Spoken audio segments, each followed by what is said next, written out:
Russia শুক্রবার সকালে ইউক্রেনে একটি ব্যাপক ক্ষেপণাস্ত্র আক্রমণ শুরু করেছে, যার লক্ষ্য ছিল গুরুত্বপূর্ণ শক্তি অবকাঠামো। ইউক্রেনের প্রেসিডেন্ট ভ্লাদিমির জেলেনস্কি জানিয়েছেন, এই আক্রমণে 93টি ক্ষেপণাস্ত্র ব্যবহার করা হয়েছে, যার মধ্যে ক্রুজ এবং ব্যালিস্টিক ক্ষেপণাস্ত্র, পাশাপাশি প্রায় 200টি ড্রোন ছিল, এবং তিনি এটিকে ইউক্রেনের শক্তি খাতের উপর সবচেয়ে বড় আক্রমণগুলোর মধ্যে একটি বলে বর্ণনা করেছেন। আরেকটি রাশিয়ান ক্ষেপণাস্ত্র আক্রমণ ইউক্রেনে। ক্রুজ ক্ষেপণাস্ত্র, ব্যালিস্টিক ক্ষেপণাস্ত্র।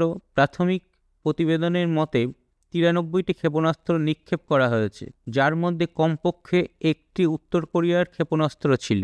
মোট 81টি ক্ষেপণাস্ত্র নিক্ষেপ করা হয়েছে, যার মধ্যে 11টি ক্রুজ ক্ষেপণাস্ত্র ছিল, যেগুলি আমাদের F-16 বিমানে ইন্টারসেপ্ট করেছে।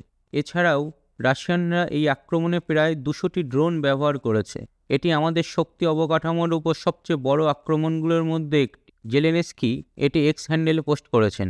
ইউক্রেনের এই নেতা রাশিয়ার প্রেসিডেন্ট ভ্লাদিমির পুতিনকে তীব্রভাবে সমালোচনা করেছেন, তাকে সবকিছু ধ্বংস করার জন্য শান্তির পরিকল্পনা বলে অভিহিত করেছেন।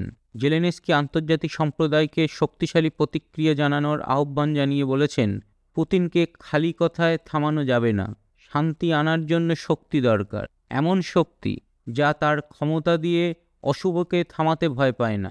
তিনি পশ্চিমী সমর্থনের উপর আরও জোর দিয়ে বলেছেন, এর মধ্যে আকাশ প্রতিরক্ষা ব্যবস্থা এবং মস্কোর বিরুদ্ধে আরও কঠোর নিষেধাজ্ঞা থাকা উচিত, যাতে রাশিয়ার আক্রমণ মোকাবিলা করা যায়। যুদ্ধের জন্য রাশিয়ার বিরুদ্ধে নিষেধাজ্ঞা শক্তিশালী করা উচিত, যাতে সত্যিই রাশিয়ার ক্ষেপণাস্ত্র উৎপাদনকে প্রভাবিত করা যায়।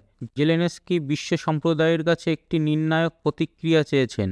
তিনি বলেছেন, বিশ্ব এই পাগলামি থামাতে পারে, এবং তা করতে হলে প্রথমে মস্কোর পাগলামি থামাতে হবে, যা 20 বছরেরও বেশি সময় ধরে সন্ত্রাসের আদেশ দিচ্ছে। এদিকে রাশিয়া জানিয়েছে যে তারা ইউক্রেনের শক্তি অবকাঠামোর উপর ক্ষেপণাস্ত্র আক্রমণ করেছে, কেননা কিয়েভ এই সপ্তাহে দক্ষিণ রাশিয়ার একটি বিমানবন্দরের লক্ষ্য করে যুক্তরাষ্ট্রের দেওয়া ATACMS ক্ষেপণাস্ত্র ছোড়ে।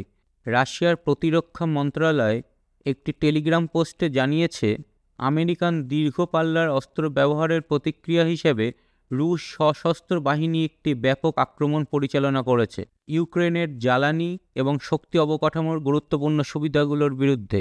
বিশ্বের এরকম আরও বিভিন্ন তথ্য জানতে আমাদের সাথে থাকুন এবং এই চ্যানেলটিকে দয়া করে সাবস্ক্রাইব এবং লাইক করুন।